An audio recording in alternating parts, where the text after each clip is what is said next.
সেটা হলো আমরা আজ রসুলের আদর্শ হারা।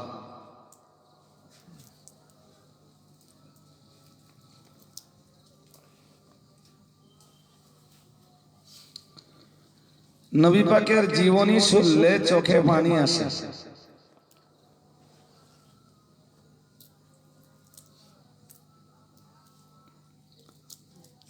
রসুলের জীবনের জেহাদের কাহিনী শুনলে মজলিসে বসে কাদার লোক পাওয়া যায়।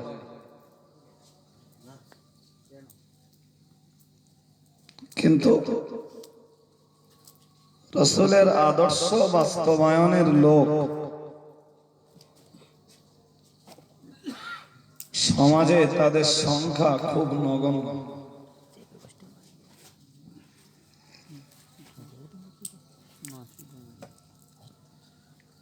আমি একটা দুটো করে তুলে ধরি, একটু বুঝুন।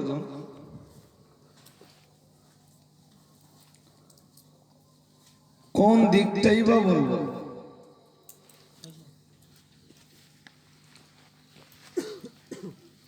যদি কারোর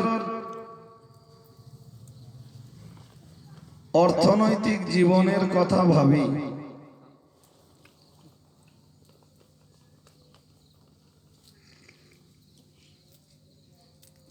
তো প্রথমতই বলতে হয় যে রাসূলুল্লাহ ছিলেন পৃথিবীতে সর্বযুগের সর্বশ্রেষ্ঠ একজন আদর্শ অর্থনীতিবিদ।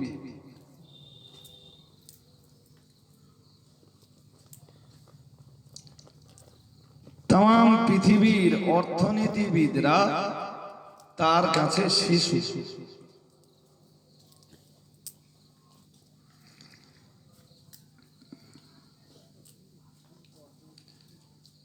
ভারতবর্ষের মতো বৃহত্তম একটি দেশে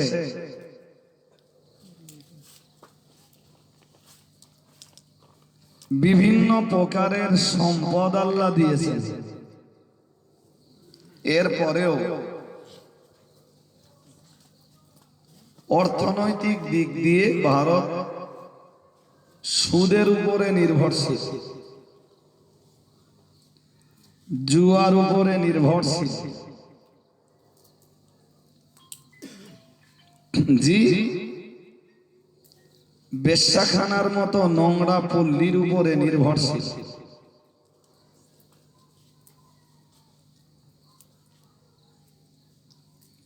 জানি না কোন কালে ভারতবর্ষের অর্থনৈতিক পরিকাঠামো মজবুত হবে।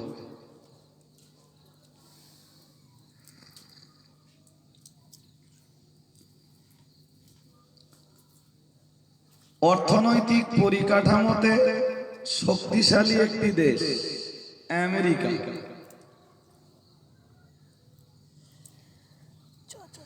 অর্থনীতি তাদের মজবুত, এরপরেও তারা রাসূলের আদর্শের অভাবে তারাও পৃথিবীতে ধুঁকছে।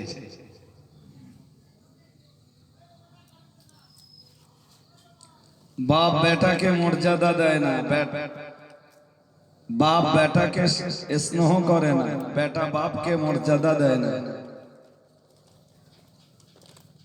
জি, সন্তানের প্রতি মায়ের ভালোবাসা নেই।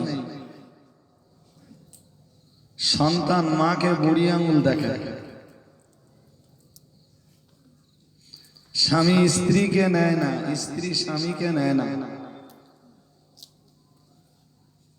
আমেরিকার মতো একটি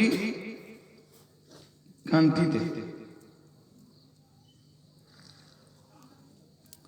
যেখানকার অর্থনৈতিক পরিকাঠামো খুব মজবুত, অথচ সেখানে চোর আছে, ডাকাত আছে, গুন্ডা আছে, বদমাইশ আছে, মাতাল আছে। কিছুই থাকা উচিত ছিল না।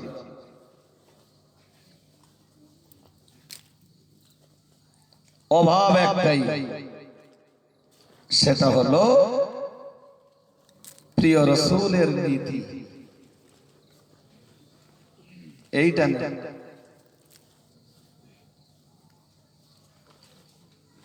তো তার মানে এটা দাঁড়ালো যে কোন দেশ গরিব হোক আর ধনী হোক, সে দেশে শান্তির জন্য প্রয়োজন হলো রাসূলের আদর্শ।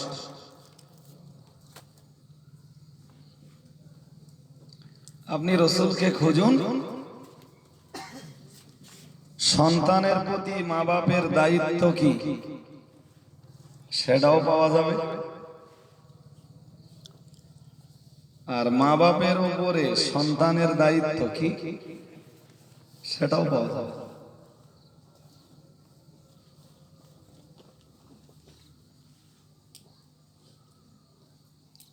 কোরআন শরীফে পাবেন, হাদিস শরীফে পাবেন,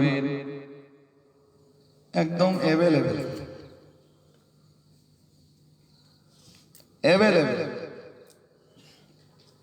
ছেলে বাপের প্রতি কি ব্যবহার করবে, বাপ ছেলের প্রতি কি ব্যবহার করবে। মুহাম্মদ সাল্লাল্লাহু আলাইহি ওয়াসাল্লাম যে কোরআন নিয়ে এসেছেন, সে কোরআনেও আছে, আর রাসূল যে হাদিস বিশ্ববাসীকে দিয়েছেন, যে তরিকা বিশ্বনবী শিখিয়েছেন, তাতেও আছে। সুবহানাল্লাহ। একটু মন খুলে বলেন সুবহানাল্লাহ। স্বামী স্ত্রীর প্রতি কি আচরণ করবে, স্ত্রী স্বামীর প্রতি কি মনোভাব দেখাবে, সব আছে।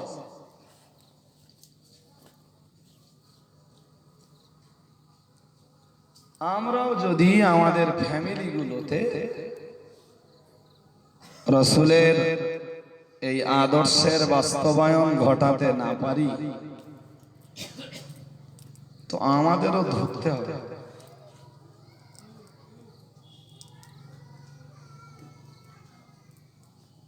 এই সাংসারিক জীবনের অশান্তি, পারিবারিক জীবনের অশান্তি এ দূর হবে না কোনোদিন। হাজার চেষ্টা করেও এই জিনিস আমরা কখনোই দূর করতে পারবো না। আল্লাহ আমাদেরকে হেফাজত করুন, বলুন আমিন। একটু মহব্বত করে দরুদ শরীফ পড়ে নেন। আল্লাহুম্মা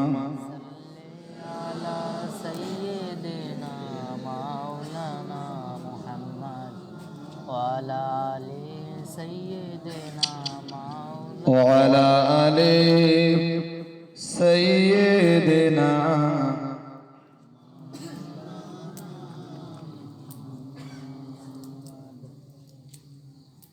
আর একবার দরুদ শরীফ পড়েন। আল্লাহুম্মা সাল্লি আলা সাইয়্যিদিনা মাওলানা মুহাম্মদ ওয়া আলা আলি সাইয়্যিদিনা মাওলানা মুহাম্মদ। দরুদ শরীফ পড়েন। আল্লাহুম্মা সাল্লি আলা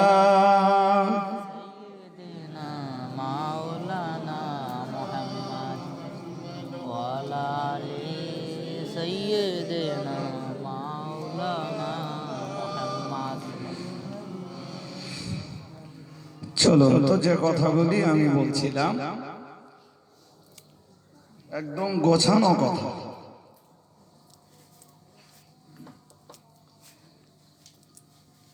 রাসূলের আনিত কোরআন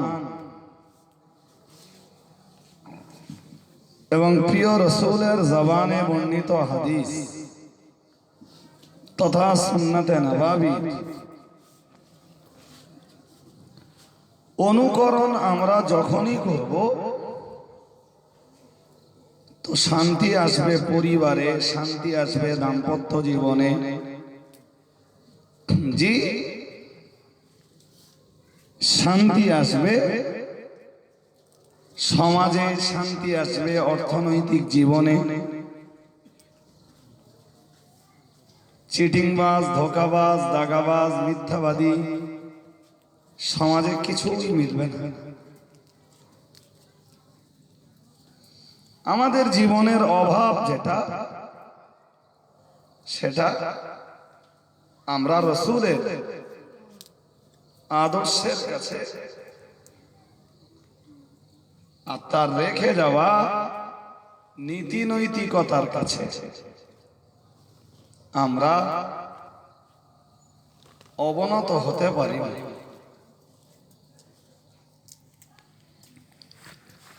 বরং আমরা সর্বক্ষণ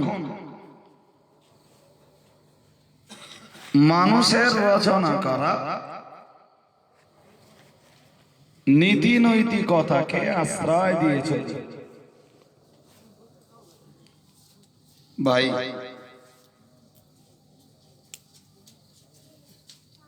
কোরআন শরীফের একটা আয়াতে পাকের কথা বলি। কোরআন শরীফের সূরা আনআম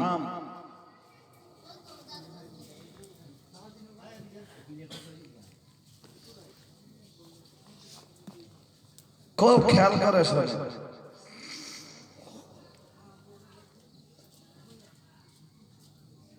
কোরআন শরীফের সূরা আনআম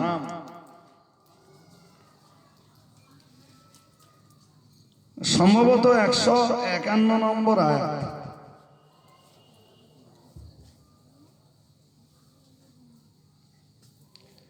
তো এই আয়াতটিতে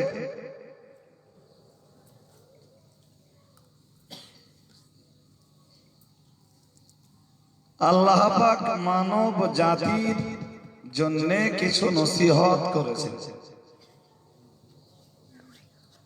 কিছু মানে পরপর 10টা।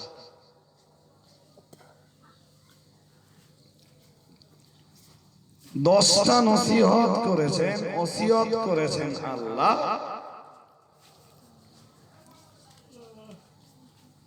হাদিস শরীফে এসেছে,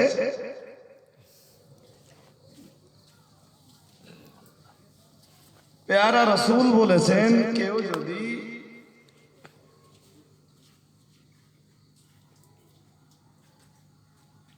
তোমাদের নবীর মোহরাঙ্কিত ওসিয়ত নামা দেখতে চায়, সে যেন ওই আয়াতটাকে ফলো করে।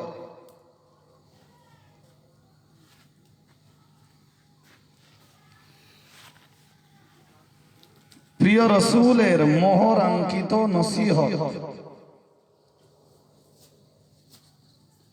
ওসিয়ত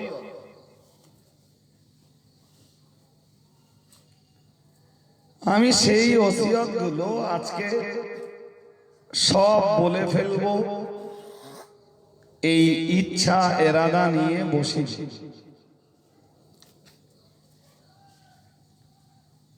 কিন্তু মনে রাখুন,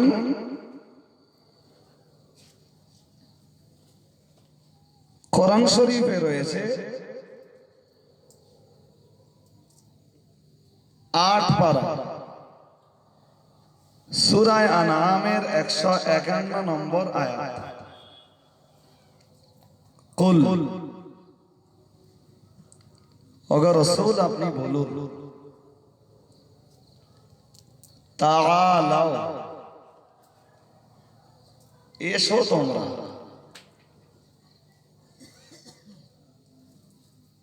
আমি মুহাম্মদ সাল্লাল্লাহু আলাইহি ওয়াসাল্লাম আজ তোমাদেরকে কিছু শোনাবো।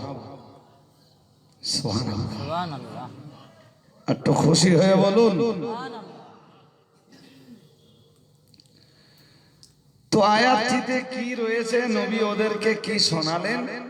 বললেন আতলু,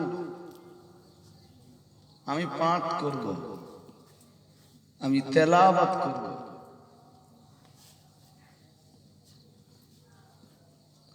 কি তেলাওয়াত করব?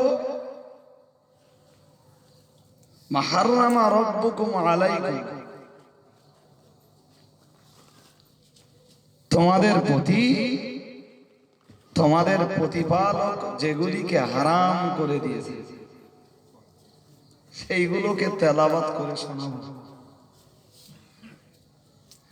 হাদিসে এসছে কেউ যদি রসুলের মোহরাঙ্কিত ওসিয়াতনামা দেখতে চায়, পড়তে চায়, সে যেন কোরআন শরীফের সূরা আনআমের এই আয়াতটা পড়ে।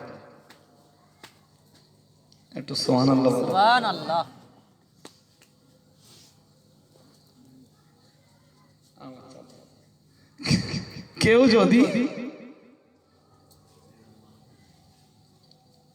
কেউ যদি খারাপ সেন্সে নেন তা আমার কিছু করার নেই, তা একটু বলবেন।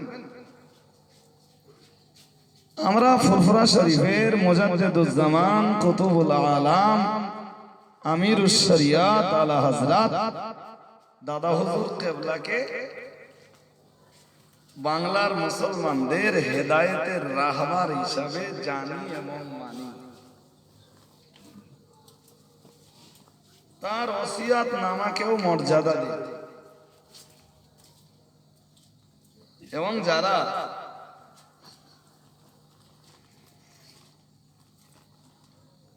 কোরআন হাদিসের খুব মুহাক্কিক আলেম,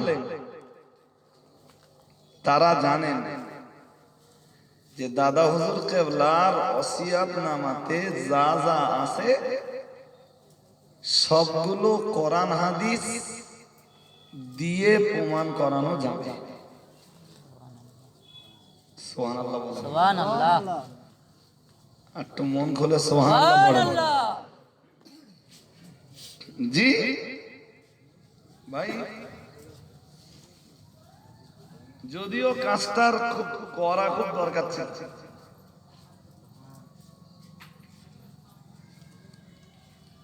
দাদা হুজুরের ওসিয়াত নামাকে কোরআন দিয়ে হাদিস দিয়ে সাবিত করে একটা কিতাব বার করে কিতাবটাকে বাংলার মুসলমানদের কাছে পৌঁছে দেওয়া কাজটা খুব দরকার ছিল।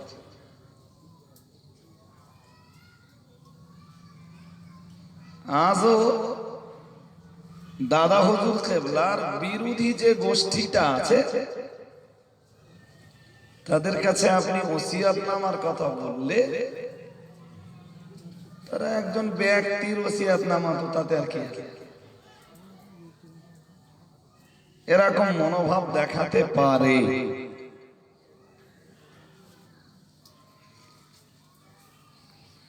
খেয়াল করেন আমার কথার দিকে। কিন্তু যদি এই ওসিয়াত নামাগুলি কোরআন দিয়ে হাদিস দিয়ে প্রমাণ করে একটি কিতাব রচনা করে বাংলার মুসলমানদের হাতে তুলে দেওয়া যেত, তখন আমরা বলতে পারতাম যে কথাগুলি দাদা হুজুর কিবলার ব্যক্তিগত কথা নয়, এই কথাগুলোই কোরআন আর হাদিস শরীফে আছে, তাই দাদা হুজুর কিবলা বলেছেন।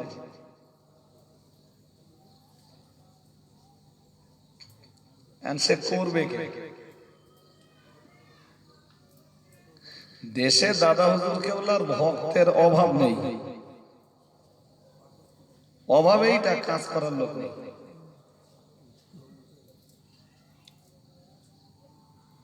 আমার কথা বুঝতে পারেননি? আমি কোরআন শরীফের এই যে আয়াতটা পড়ছি, এই আয়াতটা হাদিস শরীফে এসেছে যে এটা কোনো পীরের ওসিয়াতনামা নয়, খোদ রসুলের মোহরাঙ্কিত ওসিয়াতনামা। ওই আয়াতের ব্যাখ্যায় আপনি তফসিরে ইবনে, আবার বলে দিচ্ছি মনে রাখুন, তফসিরে ইবনে কাসির খুলবেন, তাফসিরে ইবনে কাসিরে একটা হাদিস এসেছে, সেই হাদিসে বলা হয়েছে যেটা রসুলের মোহরাঙ্কিত ওসিয়াতনামা। সুবহানাল্লাহ সুবহানাল্লাহ। কি আছে ওসিয়াতনামা, চলেন দেখি। কুল তাআলা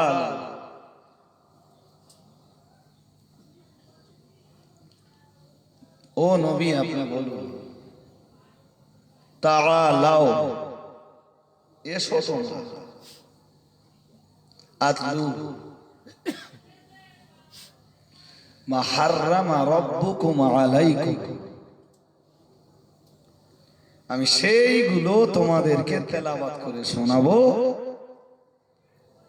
যেগুলো তোমাদের প্রতিপালক তোমাদের জন্য তোমাদের প্রতি হারাম করে দিয়েছে।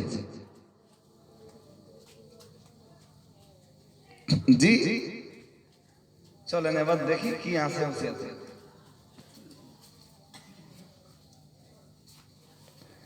আল্লাহ তুশরিকু বিহি শাইআ, কোরআন শরীফের সূরা আনামের 151 নম্বর আয়াতে, যেটাকে হাদিসের পরিভাষায় বলা হয়েছে বিশ্ব নবীর ওসিয়তনামা, ওই ওসিয়তনামার 1 নম্বরে বলা হয়েছে, ওই ওসিয়তনামার 1 নম্বরে বলা হয়েছে আল্লাহ তুশরিকু বিহি শাইআ। আল্লাহ পাকের নবী তদানীন্তন সময়ে তথা সেই জমানার মানুষগুলোকে ডেকে বলেছিলেন, 1 নম্বরে আল্লাহ তোমাদের জন্য হারাম করে দিয়েছেন আল্লাহ তুশরিকু বিহি শাইআ, তোমরা আল্লাহর সঙ্গে শিরক করবে, এটি মহাপাপ। সুতরাং তোমরা আল্লাহ তুশরিকু বিহি শাইআ, খবরদার জানো আল্লাহর সঙ্গে কখনো শিরিক করো না।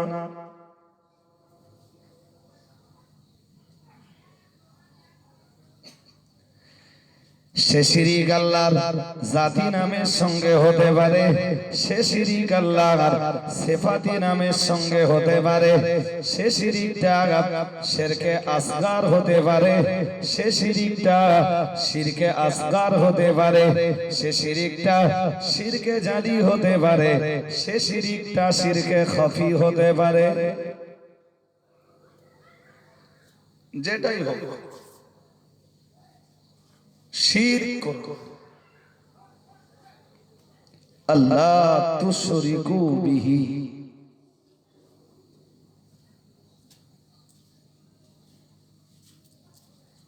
অন্য মনস্ক না হয়ে আমার এই কথাগুলো শোনেন। আমি বেশি দূর বাড়বো না, এই আয়াত নিয়ে দুটো কথা বলতে বলতে সমস্যা হয়ে যাবে।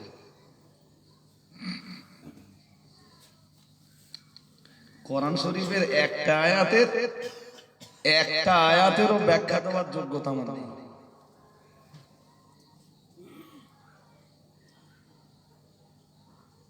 শিরক করো,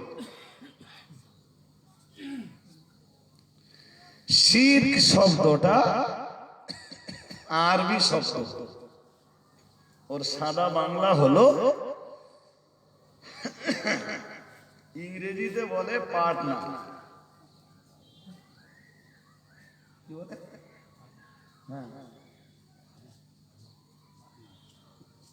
আর বাংলায় বলে অংশীদার।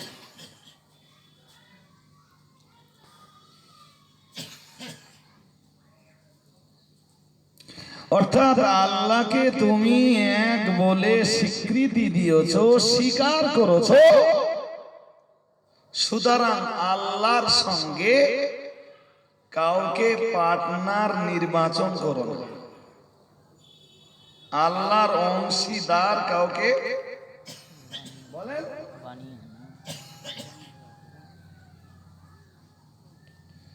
কেউ যদি আল্লাহর জায়গাতে কারোরে পার্টনার বানায়, সেটা শিরকে পরিণত হয়, আর যে লোকটা করে সে লোকটাকে বলা হয় মুশরিক। কি বলে?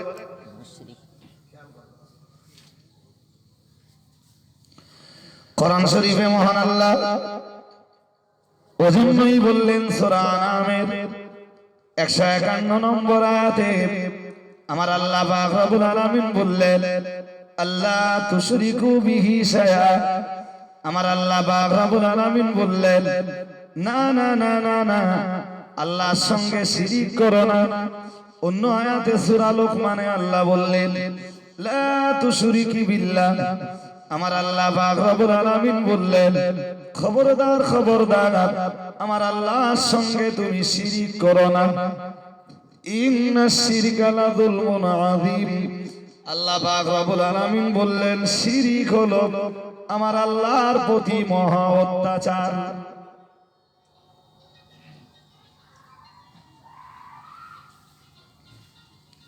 আল্লাহ হেফাজত করুন আমাদেরকে, বলুন আমিন। এবার কাইফিয়াত বলে একটু বুঝুন, আমি বিস্তার করে বলবো, অবকাশ নেই, নাহলে শেরকের উপরে 2 ঘন্টা বলতে হবে। জি, ইবাদতের একমাত্র হকদার আল্লাহ, সেজদার একমাত্র পাওনাদার আল্লাহ, সৃষ্টির মস্তক অবনত হবে এর প্রকৃত হকদার আল্লাহ।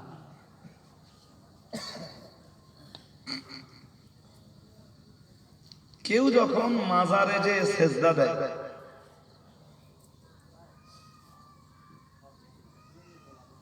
সেটা তখন আল্লাহর বিচারে শিরক হিসাবে গণ্য হয়। কেউ যদি কখনো কোন দরগায় যে মাথা নত করে, সেটা শিরকে পরিণত হয়।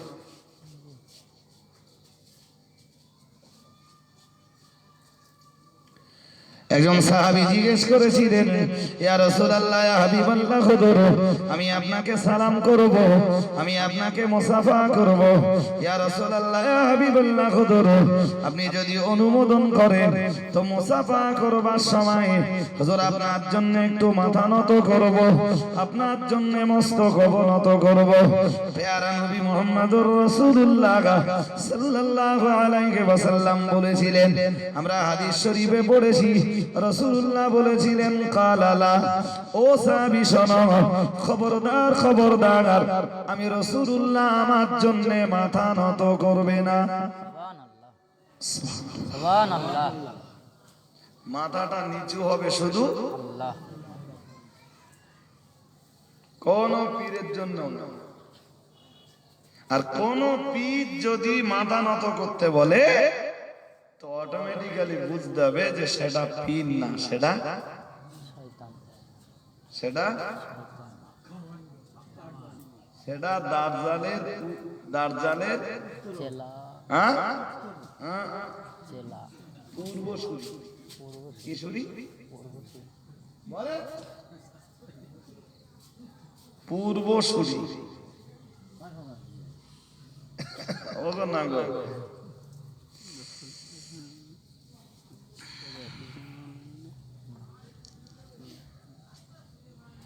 সেটাও দাঁড়াচ্ছে। এরম পীর এখন দেশে বেরোচ্ছে। পীরির কাছে মুরিদ হতে গেলি পীরির পায়ে আগে সেজদা করতে হবে। আমি কোথাকার একটা ভিডিওতে দেখেছি, কি মাম তো দেখবো না কিছু, জোর করে বলে হুজুর একটু দেখেন আপনার অভিজ্ঞতাটা। দেখি পীর এসে বসলে খাটের উপরে পা লম্বা করতেছে, যারা মুরিদ হবে এই পীরির পায়ের বুড়ি আঙুল চুষতে হবে।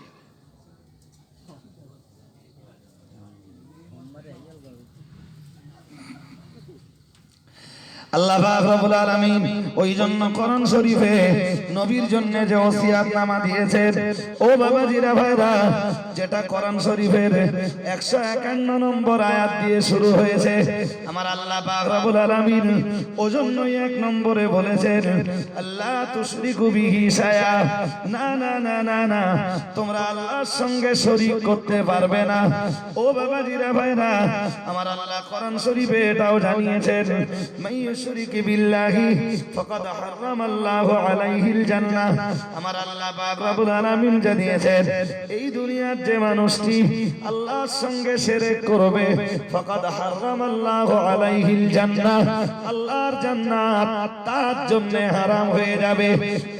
ওর জীবনে নামাজ থাকতে পারে, ওর জীবনে রোজা থাকতে পারে, ওর জীবনে হজ থাকতে পারে, ওর জীবনে যাকাত থাকতে পারে, ওর জীবনে হাজার ঘন্টা নেকির কাজ থাকতে পারে, কিন্তু যতই নেকির কাজ থাকুক না কেন, আমার আল্লাহ পাক কোরআন শরীফে নিজেই জানিয়ে দিয়েছেন, মাইয়ুশরিকি বিল্লাহি, আমার আল্লাহ পাক রব্বুল আলামিন বললেন, কেউ যদি আল্লাহর সঙ্গে শিরক করে তো ফাকাদ হারামাল্লাহু আলাইহিল জান্নাহ, আল্লাহর জান্নাতটা তার জন্য হারাম হয়ে যায়।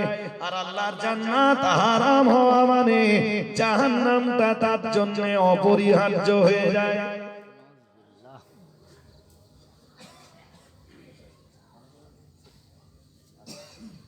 কথা শুনতেছেন নাকি? হ্যাঁ, জান্নাত তার জন্য।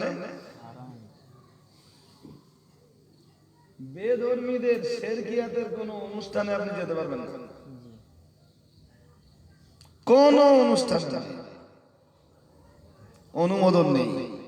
পুজো হতে পারে, কোন পার্বণ হতে পারে, মেলা হতে পারে, তিহার হতে পারে, জি এই জাতীয় বেধর্মীদের যত অনুষ্ঠান আছে, কোন মুসলমানের বাচ্চার জন্য অনুমোদন নেই। কোরআন শরীফ খোলেন,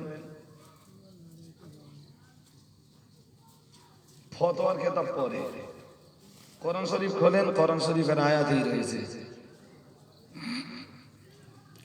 চলুন কোরআন থেকে আমি আপনাকে দেখিয়ে দেই, কোরআন শরীফে রয়েছে, আমার আল্লাহ পাক রব্বুল আলামিন জানিয়েছেন, আতুলাউ তুদহিনু ফায়ুদহিনুন, আমার আল্লাহ পাক রব্বুল আলামিন জানিয়েছেন, ও আমার নবী শুনুন, আমি আল্লাহ পাক রব্বুল আলামিন বলছি, তারা চাইছে যদি আপনি নরম হয়ে যান, আপনি যদি কোমল হয়ে যান, তো তারাও আপনার জন্য কোমল হয়ে যাবে। এ শুধু আয়াত শুনতে বড়, ও তাফসীর শুনতে হবে আর ও শানে নুজুল শুনতে হবে। এই দুটো শুনলে তারপর বোঝা যাবে যে এই আয়াতটা আল্লাহ দিলেন কেন। কোরআন শরীফের সূরা 29 পারা সূরা কলামের ভিতরে রয়েছে, ও বাবাজিরা ভাইরা মাথা রাখুন, আমার আল্লাহ পাক রব্বুল আলামিন কোরআন শরীফের আয়াত দিয়েছেন, আতুলাউ তুদহিনু ফায়ুদহিনুন, আমার আল্লাহ পাক রব্বুল আলামিন বললেন, ও আমার নবী শুনুন, আমি আল্লাহ পাক রব্বুল আলামিন বলছি, অদ্দু তারা কামনা করে, লাউ তুদহিনু ফায়ুদহিনুন, যদি আপনি নরম হয়ে যান তো তারাও নরম হয়ে যাবে। ও মুসলমান বাবাজিরা, ওরা হাজার চেষ্টা করে, হাজার বাধা বিপত্তি সৃষ্টি করে, ইসলামের গতিকে যখন ওরা রুখে দিতে পারিনি, ওরা ইসলামটাকে যখন স্তব্ধ করে দিতে পারিনি, ওরা যখন ইসলামকে অমিট করে দিতে পারিনি, ইসলামকে যখন মুছে ফেলতে পারিনি, ওরা তখন রাসূলের কাছে প্রস্তাব পাঠালো, ও মুহাম্মদ, তুমি একটা কাজ করো, নিজেদের ভিতরে এই অরাজকতা, এই অশান্তি বিশৃঙ্খলা না বাড়িয়ে এসো, তুমি সারা বছরে আমাদের যত অনুষ্ঠান হবে, আমাদের অনুষ্ঠানগুলোতে তুমি হাজির হও, আর তোমার যত অনুষ্ঠান হবে আমরা সব অনুষ্ঠানে হাজির হব।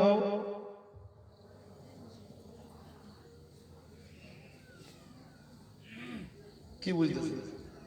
ওই আয়াতের শানে নজুল এইটা, যে শানে নজুলটা আপনি ধরতে পারেন খানিকটা সূরা কাফিরুনের শানে নজুলের মতো। সূরা কাফিরুনের শানে নজুলের খানিকটা মতো। সূরা কাফিরুনের শানে নজুল এরকম, ওরা বলেছিল, মুহাম্মদ এসো তুমি 6 মাস পুজো করো আমাদের, আর আমরা 6 মাস নামাজ পড়ি, তোমার নামাজও থাকবে, আমাদের পুজোও থাকবে, নিজেদের মধ্যে মারামারি করি মরবো কেন?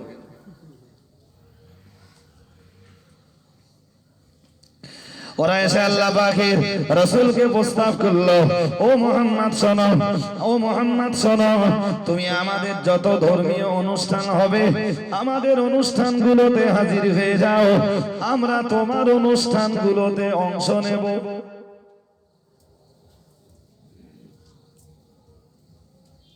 নবীজি নীরব হয়ে গেলেন। কোরআনের এই আয়াতটা আল্লাহ দিলেন, অদ্দু লাউ তুদহিনু ফায়ুদহিনুন।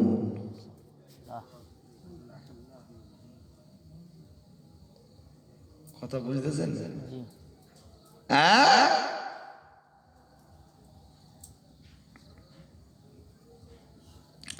কোরআন শরীফে মহান আল্লাহ জানিয়েছেন, ও আমার নবী, তারা চাইছে আপনি যদি ওদের প্রস্তাবে একটু নরম হয়ে যান, তাহলে ওরাও নরম হয়ে যাবে।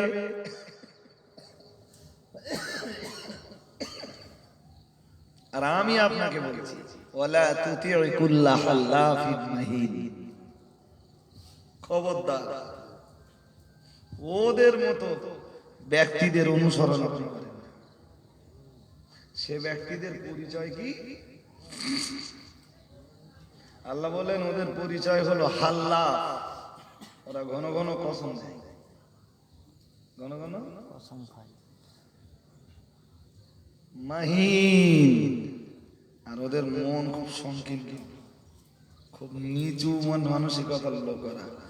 খবরদার, এই নিচু মানসিকতার লোকের প্রস্তাবে আপনি রাজি হন না। সুবহানাল্লাহ। একটু মন খুলে বলেন, সুবহানাল্লাহ। আজকের মতো সেই নবীর উম্মাত, আজকের মুসলমানের বাচ্চারা সব অনুষ্ঠানে যাচ্ছে। জি কথা বলে জি যাচ্ছে না? সবাইও যাচ্ছে, মেলায় যাচ্ছে। যাচ্ছে, সবাও দিচ্ছে, মেলাও যাচ্ছে। আর হুজুরও তো কিছু পেয়ে গেছে, এরাম হুজুর যে যা পারো করো, আমার দলে থাকলে জান্নাত পেয়ে যাবে।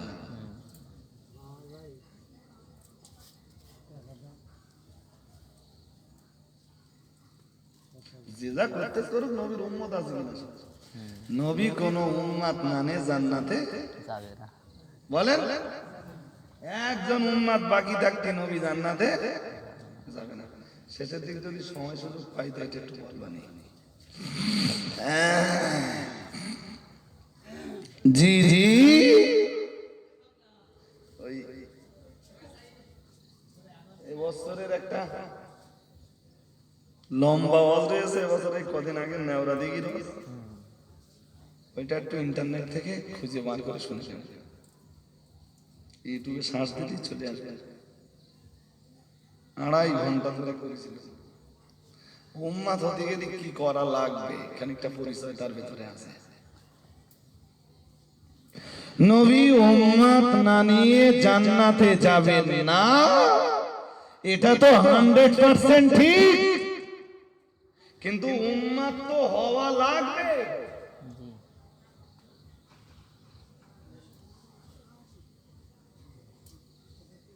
আমার কথা বোঝেন না নাকি? উম্মাত হওয়া লাগবে না, এমনি এমনি রেজুলেশন দেবে। নবীর হাদিস তো ঠিকই আছে, নবীর হাদিস 100% ঠিক। আমি বলছি না জয়ীফ, আমি বলছি না মাউযু, আমি বলছি না হাদিসটা দুর্বল, আমি বলছি হ্যাঁ হাদিসটা ঠিক। হাদিসটা আমিও বলেছি, মাগার উম্মাত তো হওয়া লাগবে। নাকি এরকম ব্যাপার যে সবাইও যাব, মেলায়ও যাব? বসে হুজুর কেবলা লিখেছেন মেলায় গেলে সে কাফের হয়ে যায়।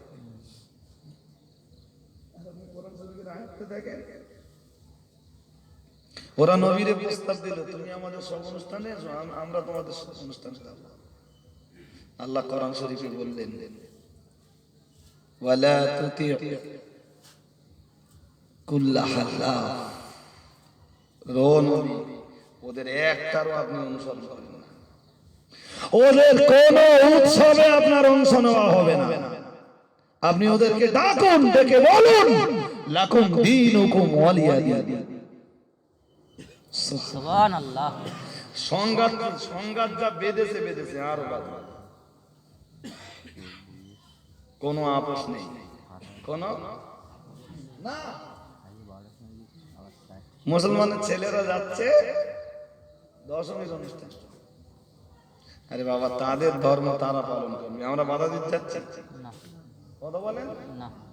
এইটাই তো, এর নামই তো সম্প্রীতি। তোর ধর্ম তুই পালন কর, আমি বাধা দিতে চাই না। আমি যখন নামাজ পড়বো তুই বাধা দিস না।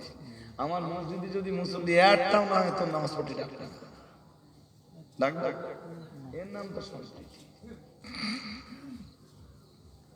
এবার আমাকে ভেবে মুসলমানি করে দিয়েছে। জি, সেইটাই তো বলতেছি, এর নাম শিরক, এর নাম বলেন শিরক। আর যে শিরক করলো আমার আল্লাহর জান্নাত তার জন্য হারাম বলেন হারাম হারাম হারাম হারাম। মুশরিক জান্নাতে যাবে না, যাবেই না। কোরআন শরীফে তো এটাও রয়েছে, আপনারা শুনেছেন, ইন্নাল্লাহা লা ইয়াগফিরু আন ইউশরাকা বিহি ওয়া ইয়াগফিরু মা দুনা যালিকা লিমান ইয়াশা। আমার আল্লাহ কোরআন শরীফে জানিয়েছেন, ইন্নাল্লাহা লা ইয়াগফিরু আন ইউশরাকা বিহি। আমার আল্লাহ পাক রব্বুল আলামিন বললেন, বান্দা বান্দা যখন আমার সঙ্গে শিরক করে আমি বান্দার শিরকের গুনাহকে ক্ষমা করি না। ওয়া ইয়াগফিরু মা দুনা যালিকা লিমান ইয়াশা। আমার আল্লাহ জানিয়ে দিয়েছেন শিরক ব্যতীত বান্দার জীবনের যত গুনাহ আছে সমস্ত গুনাহকে আমি maaf করে দেই। সুবহানাল্লাহ আর একটু মন খুলে সুবহানাল্লাহ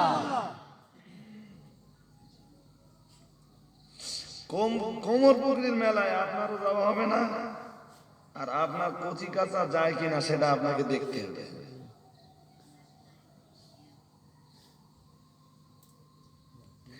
এইটা মনে ভাবলে হবে না যে জন্ম দিছি, খাওয়াইছি, পড়াইছি, আমি বড় হয়ে গেছে আর কি করব, এরামটা ভালো হবে না। কবরে যেও ভোগ দিয়ে হবে ছেলের জন্য, ওই মেয়ের জন্য। যদি ছেলে মেয়ের আদর্শ না করে, দেখ ফিরে আসবো, ও কথা পরে বলতেছি, ওটা পরের পাটে আছে। আমি আয়াতে ওই আয়াতের পরের পাটে 3 নম্বর পাটে আছে, আমি সে 3 নম্বর পাটটা আপনাকে পরে শোনাচ্ছি, এখনকার পাটটা বলে নেই। তাহলে ইবাদতের হকদার আল্লাহ আল্লাহ, অন্য কাউকে পুজো করা যাবে না যাবে না। যারা অন্য কাউকে পুজো করে তাদের অনুষ্ঠানে যাওয়া যাবে না শুধু নিজেরা যাবেন না এটা বললে হবে না। ছেলে ফিরেও যাওয়া যাবে না কোসি কোন জায়গায় গিয়েছিল ওর কাছে আপনার হিসাব দিতে হবে বাপ, একদম হারাম, পাকা হারাম। বুঝতে পারতেছেন না? বসে দাদা হুজুর রসিয়াতনামায় আছে, দুধ, কলা, ইক্ষু ইত্যাদি বিক্রয় করিবেন না। দাদা হুজুর খুলে দেখবেন।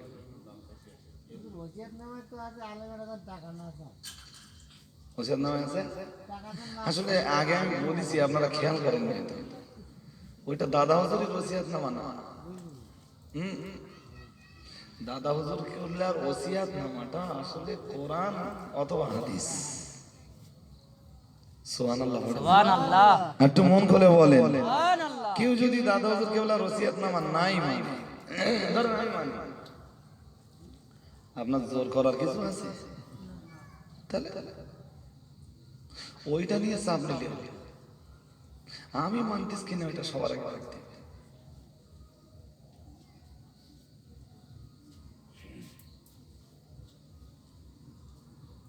আমার কথা বোঝা যায় না? জি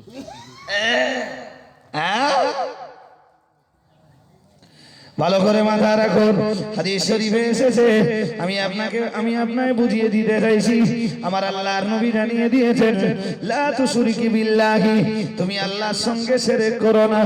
ইন কুতিলতা, যদি তোমাকে কেটে টুকরা টুকরা করে দেওয়া হয়, তলোয়ার দিয়ে যদি টুকরা টুকরা করে দেওয়া হয়, তুমি কারো তলোয়ারের আঘাতে টুকরা টুকরা হয়ে যাও, তুমি আমি মুহাম্মাদুর রাসূলুল্লাহ সাল্লাল্লাহু আলাইহি ওয়াসাল্লাম বলছি, খবরদার তবুও জানো তুমি আল্লাহর সঙ্গে শিরক করো না।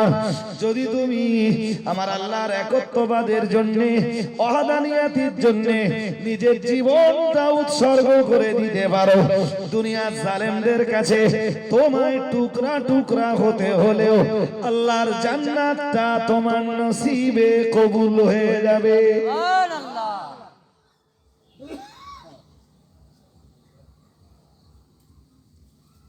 কেটে যদি তোমার টুকরো টুকরো করা সে আচ্ছা, নবীজি বলেছে না হুররিকতা, তোমার যদি কলেমার কারণে একত্ববাদের কারণে অংশীদার স্থাপন না করার কারণে পার্টনারশিপ না গড়ার কারণে যদি তোমাকে আগুনের ভিতরে ফেলে দেওয়া হয়, আগুনের ভিতরে তুমি চলে যাও, পুড়ে যাও, ভস্মীভূত হয়ে যাও, তবু আমার আল্লাহর সঙ্গে শিরক করো না।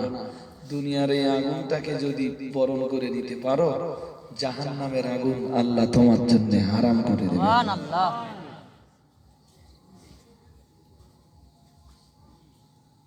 এই কথা বুঝতে পারছেন?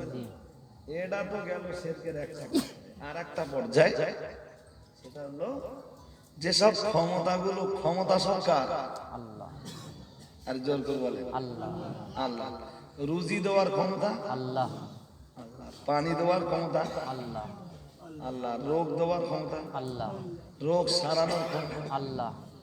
কেউ যদি মনে করে যে হাড়োয়ার মাজারে না গেলে রোগ সারছে না, নাউযুবিল্লাহ।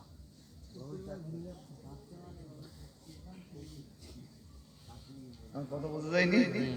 কেউ যদি মনে করে যে হাড়োয়ার মাজারে না গেলে রোগ সারবে না, এটা কি শিরিক। কচি কাঁচা হচ্ছে না, তার কোথায় যাবে? 7-8 বছর অপেক্ষা করেছে, কচি আছে, কি করবে? তা গেছে হাড়োয়ার মাজারে, বলে হুজুরের দোকান তো খাসি জবাই করতে আসে, দেখে হয় কি ডবল জোড়া খাসি মেরেছে মাজারে গিয়ে। কিন্তু মনে রাখুন, কোরআন শরীফে মহান আল্লাহ জানিয়েছেন, ওয়ালা তাকুলু আমার আল্লাহ পাক রব্বুল আলামিন বললেন, তোমরা ভক্ষণ করো না, ওই প্রাণীটাকে তোমরা ভক্ষণ করো না। আমার আল্লাহ পাক রব্বুল আলামিন জানিয়েছেন, যে প্রাণীটাকে জবা করা হয়েছে, আমার আল্লাহ পাক জানিয়ে দিয়েছেন, কোন দেব দেবীর নামে অথবা যাকে জবা করা হয়েছে গয়রুল্লাহ নামে, আল্লাহ নাম ব্যতীত অন্য নামে জবা করা হয়েছে, কোন পীরের নামে, অলির নামে, গৌসের নামে, কুতুবের নামে, কোন হুজুরের নামে যে প্রাণীকে জবা করা হয়েছে, ও প্রাণীর গোশত তোমাদের জন্য হারাম।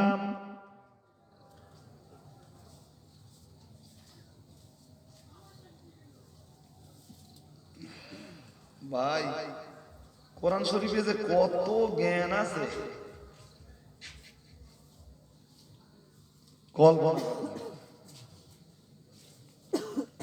জি আপনি কল্পনা করতে পারবেন না যে কোরআন শরীফে কত জ্ঞান আছে। আমাদের টাকা আপনি ভাবতে পারবেন না, আমরা যে প্রাণীটা জবাই করি আল্লাহর নাম করে, ওটা কি হালাল হালাল। আর যেটা আল্লাহ মেরে দেয়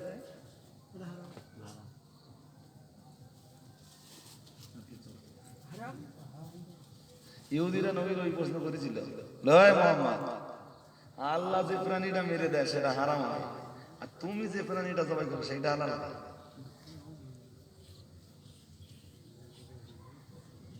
তখন কোরআন শরীফের ওই আয়াতটা সবে নাযিল হয়েছে, ওয়ালা তাকুলু মিম্মা লাম ইয়াযকুর ইসমুল্লাহি আলাইহি, আয়াতটা নাযিল হয়েছে। আর ইহুদিরা সেই পারস্য থেকে ওরা প্রশ্ন কোরাইশদের কাছে পাঠাচ্ছে, কি বুঝতেছে?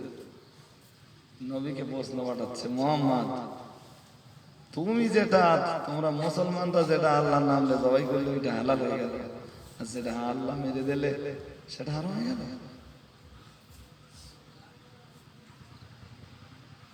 এই জন্য মনে রাখবেন যে যুক্তি যে কোনো লোকের থাকতে পারে, কিন্তু সব যুক্তি বৈধ না।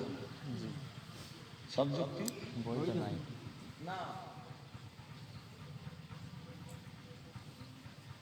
যুক্তি দিতে পারলি সেটা বলে, এটা কোনো কথা না। আগে আপনাকে ভাবতে হবে যে যুক্তির বৈধতা বলেন কোরআন হাদিস আছে কি।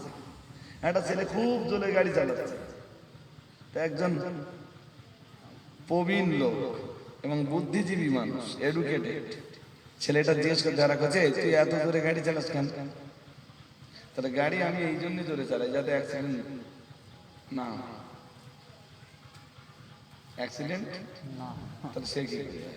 সবাই বলে গাড়ি আস্তে চালা যাতে অ্যাক্সিডেন্ট না হয়। তুই বলছিস যাতে গাড়ি জোরে চালাই যাতে অ্যাক্সিডেন্ট না হয়। তা বলছে ধরেন আমি বসিরহাট থেকে যদি 40 কিমি স্পিডে গাড়ি চালাই তো আমার বাড়ি আসতে লাগবে 25 মিনিট। আমি যদি 80 কিলোমিটার বেগে গাড়ি চালাই তো আমি 15 মিনিটে বাড়ি চলে যাবো। তাহলে আমি যতক্ষণ রাস্তায় থাকবো ততক্ষণ তো বিপদের সংকেত। 25 মিনিটের জায়গায় 15 মিনিটে বাড়ি হয়ে গেলাম, তো বিপদের সংকেত কেটে গেল।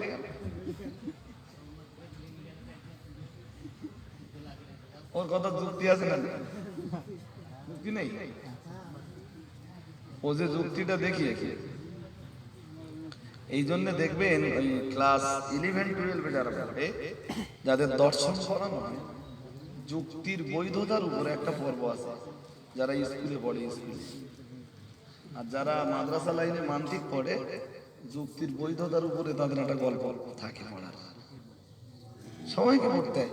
দর্শন মানে যুক্তির বৈধতা বলে একটা অংশ থাকবে। আপনি যুক্তি দিলেই হবে না, আপনার সব যুক্তি বৈধ না। আমার কথা বুঝতে পারেননি? সব জায়গায় যুক্তি বলে। নামাজে যদি কেউ জোর করে হাসে, অট্ট হাসি যদি নামাজের ভেতরে কেউ হাসে, আচ্ছা আপনি বলেন দিন অট্ট হাসিতে নামাজ নষ্ট হবার যুক্তি পাওয়া যাচ্ছে? উযু ভাঙার কোনো যুক্তি আছে? নামাজের ভেতরে কেউ যদি অট্ট হাসি হাসে, শরিয়াতের মসলা হলো নামাজও শেষ উযু শেষ। কেন? সে হেসেছে তার জন্য নামাজ গেছে, তো নামাজ নতুন করে পড়বে। শরিয়াতের ফয়সালা ওইটা না, তার নামাজও যাবে। বলে উজুও যাবে। উযু চলে যাওয়ার যুক্তি কি? কোন যুক্তি আছে? যুক্তি আছে? কোন যুক্তি নেই। যুক্তি একটাই, মুহাম্মদ সাল্লাল্লাহু আলাইহি ওয়াসাল্লাম বলেছেন তাই উযু করতে হবে। আপনার যতই যুক্তি দেন সব যুক্তি এখানে হবে। আমার কথা বুঝতে পারছেন? আপনি উযু নষ্ট না হওয়ার পিছনে হাজারো যুক্তি দিতে পারেন, হাজারো যুক্তি আপনি খাড়া করতে পারেন, কিন্তু আপনার কোন যুক্তি ত্যাগবে না রাসূলের ওই এক হাদিসের কাছে। নবীজি বলেছেন উযু করা। আমার কথা কি বোঝা যাচ্ছে নাকি? হ্যাঁ, তাহলে শুধু যুক্তি হলেই হবে না, যুক্তি বৈধ কিনা এটা ভাবতে হবে। যুক্তি তো ইবলিসেরও ছিল। যাক ছাড়েন। তাহলে ওলিয়া উলিয়াদের মাজারে মোরগ তোরগ মান্নত করা খবরদার মান্নত করবেন না। মাল কি বেশি হয়ে গেছে তাই মান্নত করতেছেন? মান্নত করেও যা হবে, মান্নত না করেও। কে বললো আপনি মান্নত করতে?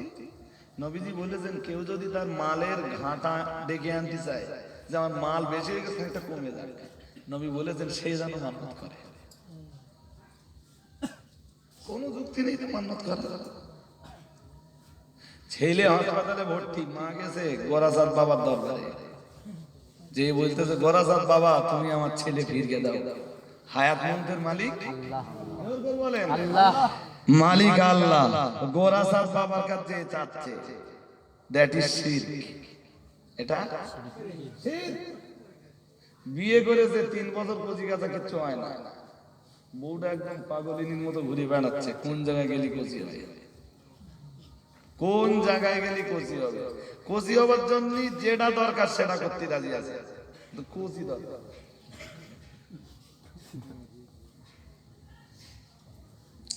কিন্তু মুসলমান মনে রাখো, হযরত নবী জাকারিয়া আলাইহিস সালাম 120 বছর বয়স হয়ে গেল। আল্লাহ পাকের কোরআন জানিয়েছে ওয়াস্তালার রাসূল সাহেবা, হযরত নবী জাকারিয়া আলাইহিস সালামের মাথার চুলগুলো সাদা হয়ে গেল, হাঁটুটা তার দুর্বল হয়ে গেল, হাড়ের মধ্যে তার শুকিয়ে গেল।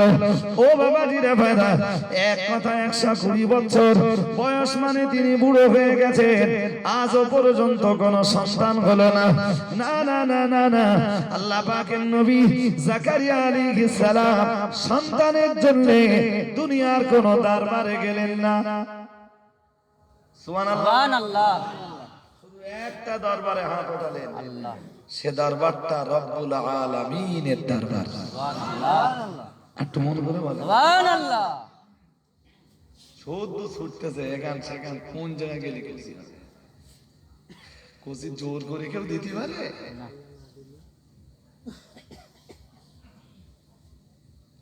মানুষ ছাড়া দুনিয়ায় আর যত জন্তু জানোয়ার আছে, ওরা কচি কাঁচা হওয়ার জন্য কোনো পীরের মাজার এটা যায় না। গরু কোনোদিন গেছে? ও তো প্রতি বছর তো বাছুর দিচ্ছে। ছাগল 3-4টা করে দিচ্ছে, কথা ঠিক কিনা বলেন না? কুকুর অনেক টাকা দেয়। কোন মাজারে গেছে? না। কোন মাজারে যায়নি, অথচ আল্লাহ ওরে দিচ্ছে। ওদের ভরসা আছে কার উপরে? আল্লাহ। আল্লাহ। ভরসা আল্লাহর উপরতে বলেন হারিয়ে ফেলেছে।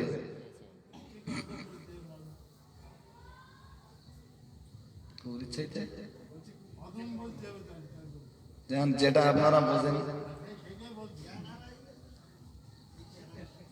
আর ওটা তো এমনি আপনার আর আমার কথা না, ওটা কোরআন শরীফে আল্লাহ বলে দেন, উলাইকা কাল আনআম বাল হুম আদাল উলাইকা হুমুল গাফিলুন। কোরআন শরীফে আল্লাহ তো বলেই দিয়েছে, এত কোরআন শরীফে রয়েছে কান্নাহুম হুমুরুম মুস্তানফিরা ফাররাত মিন কসওয়ারা। কোরআন শরীফের আয়াত মুসলমান আল্লাহ বলেই দিয়েছেন, যারা আল্লাহ থেকে গাফেল হয়ে যাবে, আল্লাহ থেকে মুখ ঘুরিয়ে নেবে, মুখ মাজারের দিকে দেবে, কোন পীর ওলির দিকে দেবে, চাইবে কোন পীর ওলির কাছে, আল্লাহ বলেছেন তারা দুনিয়ার জন্তু জানোয়ারের চাইতেও, বলেন তারা দুনিয়ার জন্তু জানোয়ারের চাইতেও নিকৃষ্ট, আর কুকুর বিড়াল ছাগলের চাইতেও খারাপ। কারণ ওরা সব হাসরের মাটি হয়ে যাবে, হাসরের মাঠে। মানুষ কোথায় যাবে? হয় জান্নাত, জাহান্নাম। তো যদি জাহান্নামে যায় তো কুকুর বিড়ালের চাইতে মানুষ নিকৃষ্ট। যাকে ও ব্যাখ্যা আমি দিতে বসি। এখন এই শিরকের না অনেক ব্যাখ্যা,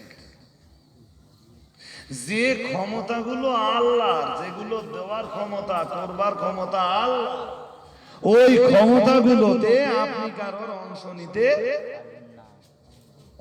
মানে আল্লাহর জায়গায় অন্য কাউকে অংশীদার সাব্যস্ত করতে পারবেন না, করলে সেটা শিরিক বলে গণ্য হবে। আমার দিকে তাকান, রেজেক কে দেয়? আল্লাহ। জোর করে বলেন। আল্লাহ। রেজেক আল্লাহ ছাড়া কেউ দিতে পারে? না।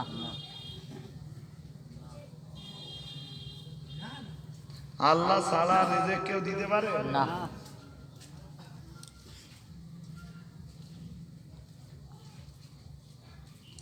কোরআন শরীফের যত আয়াত রয়েছে রুজি রুটি সম্বন্ধে, ও বাবাজিরা ভাইরা, কোরআন শরীফে যত আয়াত এসেছে রুজি রুটির প্রসঙ্গে, সব আয়াতে বলা হয়েছে রিজকের মালিক হলেন আল্লাহ।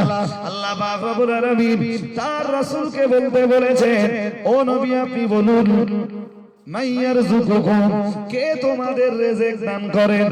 আল্লাহ পাক নবীকে বলতে বললেন কুলিল্লাহ, ও নবী আপনি তাদেরকে বলুন আল্লাহই তোমাদেরকে রুজি রুটি দান করেন। সুবহানাল্লাহ। তাহলে খাওয়ানোর মালিক আল্লাহ। মানুষের এই জায়গার ভরসা যদি কোনোদিন সরে যায়, আল্লাহর সঙ্গে শিরিক করে।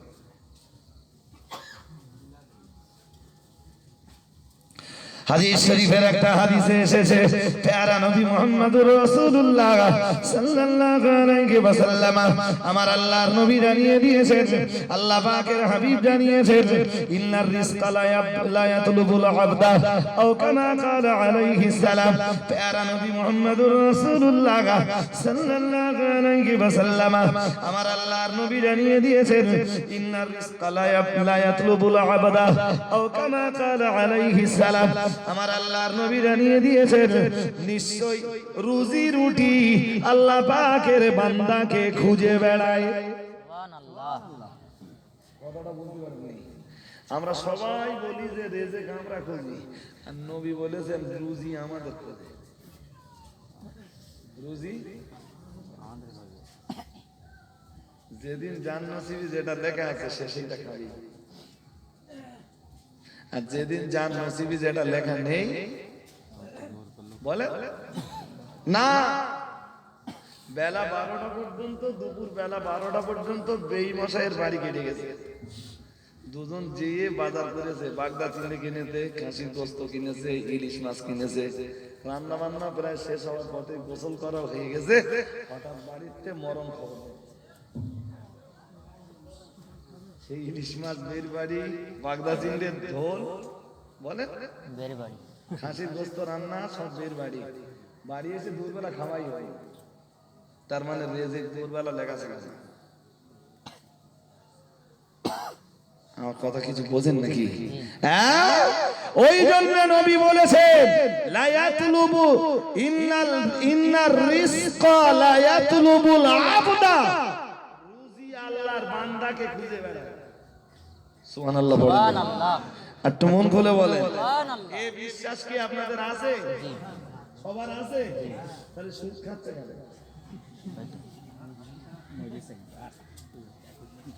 লটারি টিট কাটতেছ কেন? হ্যাঁ, আরে বাবা টাকা বেশি করে কি করবে? এই বিশ্বাসটাই নেই তো। আল্লাহ টাকা বেশি করেও যা হবে, কম করেও প্রথম এই বিশ্বাসটা রাখতে হবে যে বেশি হলো যা খাবো, কম হলো তাই খাবো। আরে ভাই কত ধনী লোক আছে অথচ খায় গরিব লোকের চেয়ে খারাপ, জানেন? জি। এত কি মন ভালো করে, মাঝে মাঝে ভাবে যে পায়খানাটা না হলেও ভালো হয়, দুদিন যদি না খেয়ে দিয়ে। হ্যাঁ, আপনার ওখানে কেন সারা দুনিয়ায় রয়েছে, তার মানে বুঝতে হবে যে ধনী হয়ে কি করবে, ও তকদিরি আল্লাহ যেটা লিখেছে সেইটাই খাবে। আর আপনি গরিব দুঃখী আছেন, আপনার তকদিরি আল্লাহ যেটা লিখেছে সেটা আপনার দেবেই। শুধু আপনারে বিবেচনা করার দায়িত্ব এইটা যে আপনি হালাল করে খাবেন না হারাম করে খাবেন। আমার কথা কি কিছু বুঝতে পারতেছেন? তাহলে খাওয়ানোর মালিক আল্লাহ। আল্লাহ। আল্লাহ ছাড়া দোসরা কেউ খাওয়াতে পারেন না, নবীও খাওয়াতে পারেন না। নবী কি খাওয়ায় না কেউ? না। কেউ যদি এই বিশ্বাস করে যে নবী খাওয়ায় সেটা মুশরিক। জি। I can challenge. Hmm. Quran শরীফের যত যত যত আয়াত আছে, আমি কোরআন নিয়ে যতটা গবেষণা করেছি, হাদিস নিয়ে আমার লাইফে আমি যত গবেষণা করেছি, সব জায়গায় দেখেছি রিজেকের দায়িত্ব আল্লাহ। সুবহানাল্লাহ। আর মানুষকে খাওয়ানোর মালিক আল্লাহ। কোরআন শরীফে রয়েছে, আল্লাহ বলেছেন হুয়া ইউতইমু, হুয়া ইউতইমু, তিনি খাওয়ান, তিনি খান বলিনি বলো, তিনি খাইয়ে থাকেন, ওয়ালা ইউতআম, কেউ তাকে খাওয়াই না। খাওয়ায় না। সুবহানাল্লাহ। আর একটু মন খুলে বলেন, সুবহানাল্লাহ। আমাদের নবীর রিজেকের মালিক আল্লাহ। জোর করে বলেন আল্লাহ। হাদিস শরীফে অগণিত প্রমাণ রয়েছে। নবীর সাহাবারা একবার সমুদ্রের তীরে একটা বড় মাছ পেলেন, জানতেন না যে মাছটা খাওয়া হালাল না হারাম। সেই মাছটা সাহাবারা, হাদিসে এসেছে ফাআকালনা মিনহু নিসফা শাহরিন, 15 দিন ধরে আমরা মাছটা খেলাম। একটা মাছ যুদ্ধের সমস্ত সৈন্যরা 15 দিন ধরে খেয়েছে, খেয়ে শেষ করতে পারিনি। একটা হাড় ঝুলিয়ে দিয়েছে, মাছের কাঁটা, তার মানে মাছের কাঁটায় এরকম চিরুনি মতো দাঁত থাকে না সব, আর দেখেননি এই দুটো কাঁটার মাঝখান দিয়ে একটা লোক উটের উপরে সাওয়ার হয়ে বেরিয়ে গেল। মাছটা কত বড় বুঝতে পারতেছে? আচ্ছা ও সমুদ্রে খেলো কি? ও রুজির মালিক আল্লাহ। বলেন। আল্লাহ। কোরআন বলছে ওয়ামা মিন দাব্বাতিন ফিল আরদ ইল্লা আলাল্লাহি রিজকুহা। সুবহানাল্লাহ। একটু মন খুলে বলেন, আমি ব্যাখ্যা করার অবকাশ পাবো না। এরপরে সাহাবারা মাছটা পুরো খেয়ে শেষ করতে পারলেন না, কিছু মাছ মদিনায় ফিরেছে। নবীজির কাছে জিজ্ঞেস করা হচ্ছে, হুজুর এরকম একটা মাছ পেয়েছি, মাছটার নাম আম্বর, হুজুর আমরা খেতে পারবো? এটা জায়েজ কিনা? খেয়ে তো ফেলেছি। নবীজি বললেন আতিমুনা ইন কানা মাকুম। প্রথম অবস্থায় বললেন কুলু মিম্মা রাযাকাকুমুল্লাহ, খাও তোমরা এটা, আল্লাহ এটা তোমাদের রিজিক হিসাবে দিয়েছেন। সুবহানাল্লাহ। আর তুমি মন খুলে বলেন। এরপরে বললেন ওয়াতিমুনা ইন কানা মাকুম, তোমাদের কাছে যদি থাকে আমারে খাও। সুবহানাল্লাহ। আর তুমি মন খুলে বলেন, নবী রিজিকের মালিক কারে সাব্যস্ত করেছে? আল্লাহ। কোরআন শরীফ খুলুন, সূরা বাকারার একদম প্রথম খুলেন, ওখানেও আছে, ওখান থেকে প্রমাণ হবে। বিসমিল্লাহির রহমানির রহিম, যালিকাল কিতাবু লা রাইবা ফীহি হুদাল লিল মুত্তাকিন আল্লাযীনা ইউমিনুনা বিল গায়ব ওয়া ইউকিমুনাস সালাতা ওয়া মিম্মা রাযাকনাহুম ইউনফিকুন। সুবহানাল্লাহ। সুবহানাল্লাহ। সুবহানাল্লাহ। আল্লাহ বলতেছেন আমি যে রিজিক দিছি ওই রিজিক থেকে দান করো। সুবহানাল্লাহ বলেন। সুবহানাল্লাহ। তাহলে রিজিক দেয় কে? আল্লাহ। আল্লাহ দেয় না নবীতে দেয়? আল্লাহ। আকীদা ঠিক করতে হবে। কেউ যদি মনে করে নবী রিজিক দেয়, সেটা কি আছে? শিরিক। কোরআনের অত শত আয়াত সে অস্বীকার করলো, আর কোরআনের শত আয়াত অস্বীকার করার দরকার নেই, একটা আয়াত যে অস্বীকার করবে সেটা কাফের। কথা শুনতেছেন নাকি? এই জন্য আল্লাহ ওই কথাটা প্রথম দিয়েছে। কি বলছিল? নবীর ওসিয়ত, নবীর মোহরাঙ্কিত ওসিয়তনামা বলছিলাম না? শুনছিলেন কি তা কে জানি, ভুলে গেছেন কি তা কে জানি, আমি ভুলে যাইনি গো। তার প্রথম কথা হলো আল্লাহ তুশরিকু বিহি শাইআ, আল্লাহর সঙ্গে শিরক করো না। নাম্বার 2, কোরআন শরীফ, সমগ্র কোরআন শরীফ ঘেটে দেখা গেছে আল্লাহ যেখানে নিজের কথা দিয়েছেন তারপরই মা বাবার কথা দিয়েছেন।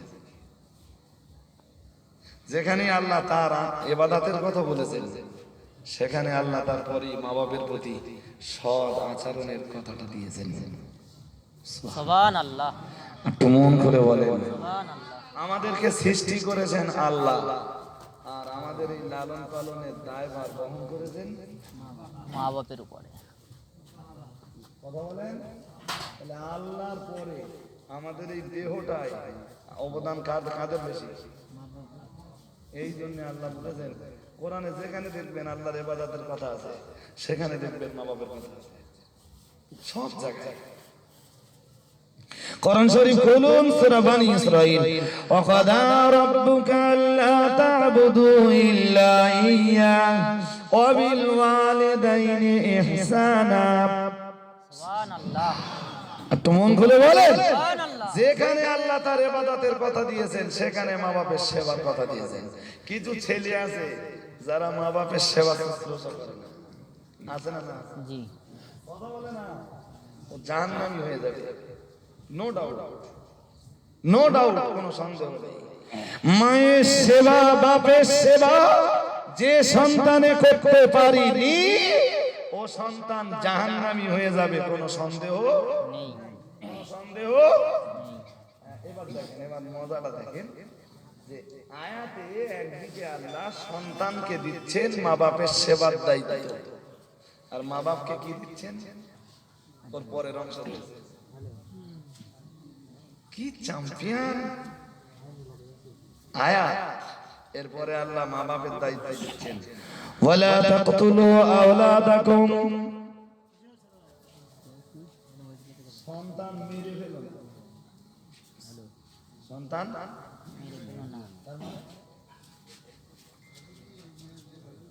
কি দিয়ে মেরে না? পেটের মধ্যে মেরে ফেলতে নাকি? কি বুঝেছেন তা কি জানি। আসলে মুফাসসির রায় দুইটা অর্থ দিয়েছেন। প্রথম যে অর্থটা আছে এটা আপনারা জানেন যে কোনো সন্তান হত্যা করা যাবে না। জাহিলি যুগের মানুষেরা কন্যা সন্তান হলে তারা মাটিতে পুঁতে ফেলত, জীবন্ত পুঁতে দিত। শুনেছেন না? কথা বলে না, শুনেছেন কি না? শুনেছেন।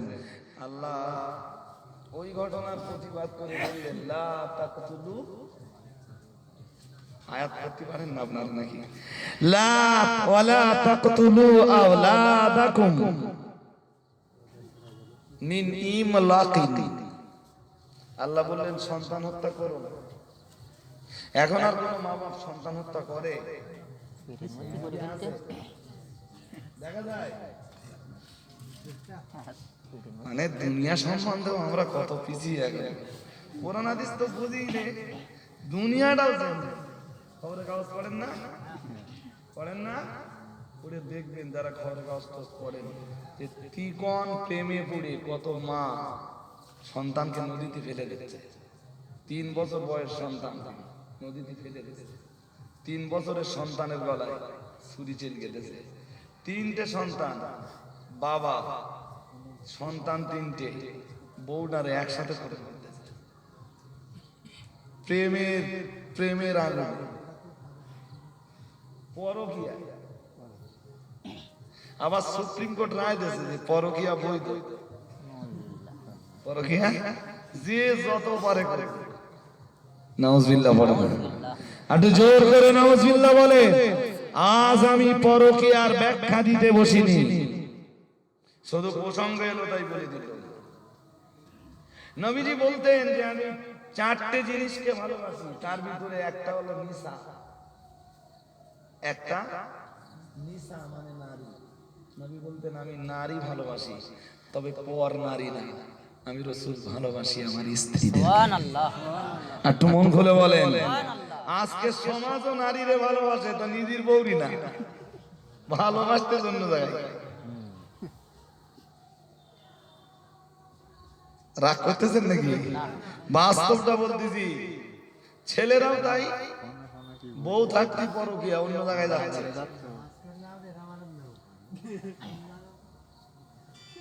আমার দিদি বলতেছি, কিন্তু আমি কোরআন হাদিস গুলো নিয়ে যাবো কোন জায়গায়? হ্যাঁ, আমার কথা বোঝেননি বোধহয়। আমি কোরআন আর হাদিস গুলো নিয়ে যাবো কোন জায়গায় সেটা বলে। তাহলে আমি যদি এক না পড়তুম না জানতাম গল্প আলাদা, পড়ে ফেলেছি, এ তো মানুষের দিতেই হবে। আর আমি আমার পড়া জিনিস একটা গ্রহণ করতে পারি না, এটা আমার অভ্যাস। যা বলবো পরের দিন বলে ফেলবো। আমি তো পড়ি ডেলি 2-10 পৃষ্ঠা, 20 পৃষ্ঠা, 50 পৃষ্ঠা কেটে পড়ে ফেলি। এক 5 ডে কখন পড়ি গাড়ি দিয়েছি, আলাদা পড়ার জন্য টাইম লাগে। জি, সুতরাং ছেলেরা যারা পরকীয়ায় আছো, ফিরে এসো, সংসার জীবনে শান্তি হবে। আল্লাহ রাসূল মসজিদে নববীতে নামাজ পড়তে যাওয়ার আগে যেদিন যে ঘরে থাকতেন স্ত্রীকে চুম্বন করে বিশ্বনবী নামাজে যেতেন। সুবহানাল্লাহ। আর একটু মন খুলে বলেন, তুমি ভালোবাসো, নিজের স্ত্রীকে ভালোবাসো। নারীদেরকে বলছি ভালোবাসো, তুমি তোমার স্বামীকে ভালোবাসো, তোমার সংসারটা জান্নাতের টুকরায় পরিণত হয়ে যাবে। সুবহানাল্লাহ। ভালোবাসা যদি অন্য জায়গায় হয়েছে, সংসারে আগুন ধরে যাবে। ভুল বলতেছি না? জি। এরকম ঘটতেছে না? না ঘটতেছে? আগুন জ্বলে যাবে সংসারে। এমনি বলতেছি আমি, এমনি বলতেছি। জি চলে, যেটা দরকার ছিল। কি বলছিল, কি বলবো? সন্তান হত্যা। 2 নম্বরে কি বলেছি? মা বাপের সেবা। ওর ব্যাখ্যা তো অনেক, ওর ব্যাখ্যা কিচ্ছু করিনি আমি। 3 নম্বরে আল্লাহ মা বাপের উপরে দায়িত্ব দিচ্ছেন, সন্তান হত্যা করো না। খবরের কাগজ খুলে দেখেন এই পরকীয়ার কারণে কত সন্তান হত্যা হচ্ছে। ওটা তো গেল একটা হত্যা। দ্বিতীয়ত আর একটা হত্যা হলো মায়ের পেট থেকে বাচ্চা অমিট করে দেওয়া, একদম পুরো খত, পেট সে খাতা। ডিলিট নষ্ট বাংলাটা বলেছে নষ্ট করে দিচ্ছে দেখে নিচ্ছে বাচ্চা আসার পরে ছেলে না মেয়ে नहीं है तो गया लड़का ना लड़की लड़का हो तो रहने दो लड़की हो तो निकल गया खत्म करो खत्म करो আমি কি বোঝাতে পারতেছি সন্তান হত্যা হচ্ছে কিনা বুঝতে পারতেছেন সন্তান হত্যার এটা একটা অর্থ আর একটা অর্থ হলো আমি ওয়াজার লম্বা করব না সন্তান হত্যার আর একটা অর্থ হলো কোন মা বাপ যদি সন্তানকে এডুকেশন না দেয় শিক্ষা না দেয় শিষ্টাচার না দেয় আদব না দেয় কোরআন না দেয় ইসলাম না দিতে পারে শরিয়ত না দিতে পারে সেই মা বাপ যেন তার সন্তানকে হত্যা করে ফেললো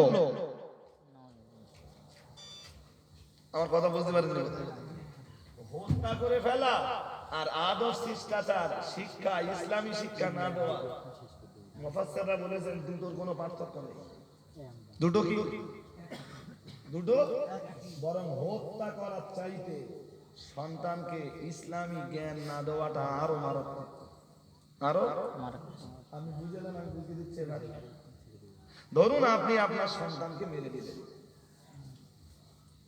খুব খেয়াল করে শুনুন জি এই জিনিস সব দিন বেরেনে হয়তো আসবে না আর আপনাকে বলবার পরিবেশও হয়তো হবে না আপনার সন্তানকে হত্যা করে দিলেন সাপোজ আপনি ভাই কথা বলে হবে না যার জায়গা সে দেখে নেবে জি তো আপনি আপনার সন্তানকে হত্যা করলেন তো হত্যা করা করলেন একটা কথা ঠিক না বেঠিক বলেন ঠিক তো ঠিক হত্যার গুনাহটা আপনার কিন্তু আপনার সন্তানকে আপনি এবার ধরুন আপনার সন্তানকে আপনি হত্যা করলেন না কিন্তু ওই সন্তানকে আপনি আদব দিলেন না শিষ্টাচার দিলেন না ইসলাম দিলেন না কোরআন দিলেন না নবী সুন্নাত দিলেন না ও সন্তান পুরো মস্তান হয়ে গেল ওর এখানে টানলি পিস্তল এখানে টানলি পিস্তল এখানে টানলি বলেন ওরে যদি ছোটবেলায় মেরে দিতেন আপনি তো একটা জান মারার গুনাহ হতো আর ও এখন যে মস্তান হয়েছে দেশের হাজার হাজার মানুষ ওর জন্য সন্ত্রস্ত খারাপ হয়েছে না ভালো হয়েছে ও এমন এক মস্তান হয়েছে দেশের হাজার হাজার ছেলে ও মাতাল বানাচ্ছে ভালো হয়েছে না খারাপ এই জন্য মুফাসসিররা ওখানে এই অর্থটাও দিয়েছেন যে সন্তানকে এক তো হত্যা করে ফেলা ওটা অপরাধ আর ওটা যত অপরাধ তার চাইতে বেশি অপরাধ হলো সন্তানকে ইসলাম না দেওয়া কোরআন না দেওয়া শরিয়ত না দেওয়া দ্বীন না দেওয়া নবীর সুন্নতি তরিকা না দিতে পারা এটা আরো অপরাধ আমার কথা কি বুঝলেন নাকি বুঝলেন না এর চেয়ে যদি বুঝতে চান তাহলে আমার বলতেই হবে ছেলে বড় হয়ে যখন মস্তানি মারবে না ওর ওই পিস্তলের নলে ওর ওই পিস্তলের গুলিতে যদি 50টা মরে যায় ওই 50টা মার্ডারের গোনা বাপ ওরে আদব শিক্ষা দেয়নি এই অপরাধে বাপ কবরে শুয়ে থাকবে আর ওই 50টা মার্ডারের গোনাই বাপের মেমোরিতে লোড করে আল্লাহ পাঠিয়ে দেবে এর উপরে যদি এখন বলেন যে কোরআন হাদিসে বোঝাতে হবে তো বোঝানোর মতো মাল মেটেরিয়াল সব না থাকলেও মোটামুটি আছে কোনো অসুবিধা নেই হ্যাঁ আমার কথা বোঝা যায়নি হ্যাঁ বোঝানোর মতো মাল মেটেরিয়াল আছে কোনো অসুবিধা নেই না থাকলে বলি আপনি কিছু বুঝতে পারতেছেন না আপনি ভাবতেছেন যে আমার ছেলে মাতাল হয়েছে কি হয়েছে তুমি বুঝবা তোমার ছেলে এইরকম ছেলে তুমি বানিয়েছো এইরকম এক নেতা হয়েছে ওই নেতার আশপাশে যারা যাচ্ছে সব মাতাল হয়ে যাচ্ছে আছে না কথা বলেন কোন ব্যক্তি যদি একটা ছেলেকে মাতাল বানায় কোরআন শরীফ সূরা মায়দা খুলুন মান কাতালা নাফসান বিগাইরি নাফসিন আও ফাসাদিন ফিল আরদ ফাকান্নামা কাতালান নাসা জামিআন আল্লাহ বললেন কেউ যদি অকারণে একটা জীবন হত্যা করে সে যেন তামাম দুনিয়াবাসীকে মেরে ফেললো। তাহলে কেউ যদি একটা মাতাল বানায় বলে সে যেন তামাম পৃথিবীবাসীকে মাতাল বানিয়ে ফেলবে। আর তুমি বাপ, তুমি তোমার সন্তানকে আদব দাওনি, শিষ্টাচার দাওনি, কোরআন দাওনি, তুমি কিছু জানো না বললি হবে? আমার কথা কিছু বুঝতে পারতেছে? এই জন্য এই যে মাদ্রাসা হচ্ছে কেরালা মডেল, কি মডেল আপনারা করতেছেন না? এই কেরালা মডেলে এক পিস বাচ্চা যেন এর বাইরে না থাকে। আমি এইটা বলবার জন্য আপনাদের এত টাকা দিব। কথা বোঝা গেছে নাকি? আলহামদুলিল্লাহ ভালোই হয়েছে। তো আমি আমার এমনি লালবাতি জ্বলার সময় হয়েছে আর আমি বিদায় নেব। জি এমনি 8টা পর্যন্ত আমার এশার নামাজ হবে। কি বলছি, এশার আজান হবে, নামাজ হবে, আপনারা মানসিকভাবে তৈরি হন। নামাজের পরে মুফতি আব্দুল মাতিন সাহেব হুজুর আসবেন, তারপরে আরো কারা কারা রয়েছেন আমি আর জানি না।